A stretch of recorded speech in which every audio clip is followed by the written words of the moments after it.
Hello everyone, my name is Ujjwal and welcome to gross finance. आज की हम इस वीडियो में जानेंगे व्हाट इज इन्फ्लेशन। इन्फ्लेशन क्या है? Inflation in simpler terms means how your prices go up and go down, how your money loses it's purchasing power. आज की हम इस वीडियो में ये भी जानेंगे what causes inflation and what is your target inflation rate and how do we calculate the inflation. So how do we calculate inflation? Inflation को कैसे calculate करा जाता है? So the economists in the country they calculate the inflation, but how do they calculate? So they see the prices of the products and services if they are going up or going down, but वो हर एक store में जाके हर एक item और product को check नहीं करते कि उसका प्राइस ऊपर जा रहा है या उसका प्राइस नीचे आ रहा है। तो what do they do is they collect a basket of products and services and see if the prices are going up or down by using CPI. CPI in India means Consumer Price Index. So what is CPI? So CPI consists of all those products and services that an average consumer might need. मेरे को जो day to day activities में चीज़ें ज़रूरत आती हैं, products and services ज़रूरत आते हैं, that all comes in CPI, Consumer Price Index.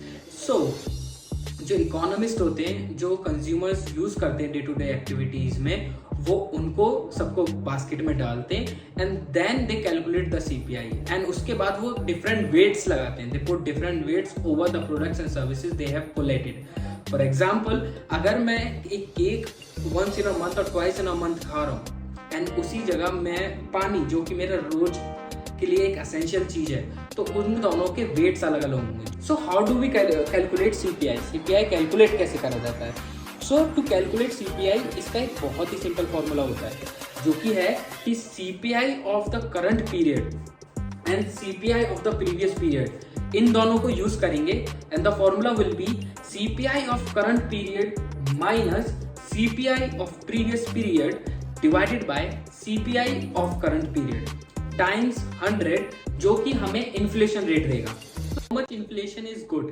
मैं और आप ये समझ रहे होंगे कि यार इतनी कितनी इन्फ्लेशन हो जाए कि वो एक इकोनॉमी में अच्छी बताई जाए। How much inflation will be considered as a good inflation? So जो इकोनॉमिस्ट होते हैं वो डेवलप्ड कंट्री में 2% मार्क को ज़्यादा अपने एक कंसिडर्ड एक स्टैंडर्ड रखते हैं कि 2% mark is a good inflation. लेकिन अगर हम और आप ये सोचे कि अगर इन्फ्लेशन नेगेटिव होगी, जो कि डिफ्लेशन भी कहलाई जाती है, सो डिफ्लेशन को क्या हम एक अच्छा मान सकते हैं इकोनॉमी में? If economy is in deflation, would that be considered as good? The answer is no, because अगर मैं किसी प्रोडक्ट और सर्विसेज का प्राइस ही कम दे रहा हूँ, तो उसका मतलब है कि जो कंपनी है that is making less in revenue. अगर वो रेवेन्यू लेस जनरेट कर रही है, then they will be giving less in salaries, और अगर लेस सैलरीज होंगी तो that will cost eventually the consumer, मुझे और आपको, हम दोनों पे ही इफेक्ट आएगा उसका। So that is why deflation is not good in economy. But economist एक 2% मार्क रखते हैं, जो कि स्टिल राइजिंग है, बट वो बहुत ही स्लोली राइज करता है कि जब मैं किसी शॉपिंग मॉल में जाऊँ, किसी मार्केट में जाऊँ अपनी ग्रॉसरीज लेने, सो अगर 2% इन्फ्लेशन होगी तो मैं प्राइसेस को इतना नहीं देखूंगा, इतना मैं नोटिस नहीं करूंगा, and that is considered as a good inflation. Now, there is another concept called hyperinflation. Hyperinflation क्या चीज़ है? So hyperinflation means inflation which has skyrocketed, and उसका latest example हो सकता है 2018 में वेनेजुला में जो इन्फ्लेशन आया, that was 65,000%, exactly 65,000%, and the results were devastated. क्योंकि जब इकोनॉमी में 65,000% से इन्फ्लेशन आता है, सो जो उसका इम्पैक्ट पड़ता है, that is very impactful on the country, on the economy.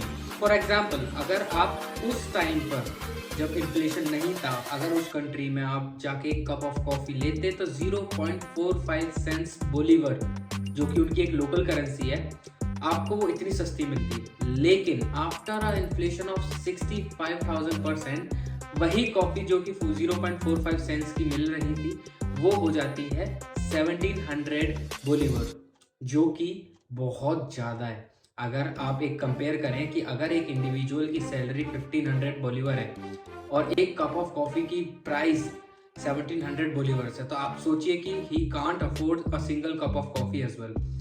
वहीं पे जो कि वेनेजुला एक ऑयल रिच कंट्री है, जहाँ पर एक इन्फ्लेशन की वजह से सब कुछ डिवास्टेटेड हो गया, सब कुछ टर्मोइल्ड हो गया, and that is one of the reasons कि इन्फ्लेशन की वजह से क्या कुछ नहीं हो सकता. Now the question raises, what causes inflation? Inflation होता क्यों है?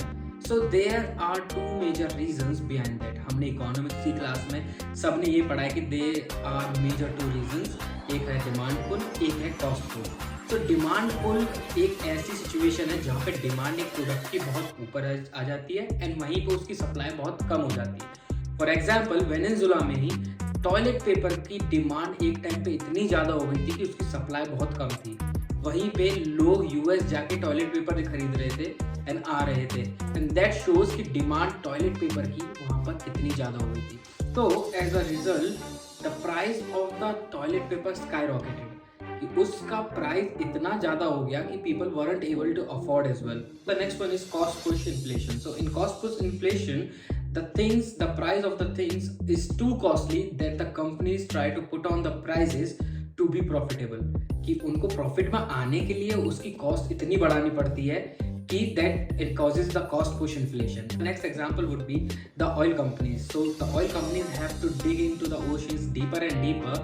So what happens is the prices of the oil increases and the result affects the consumer or into the economy of that country or the country the oil is being exported to. Now the question is कि हम अपने आप को कैसे protect करें, हम अपने आप को इन्फ्लेशन से कैसे प्रोटेक्ट कर सकते हैं. How we can hedge ourselves against inflation. And the easiest method is to invest into the stocks. मैंने एक वीडियो भी बनाई है that will pop out in the upper right corner.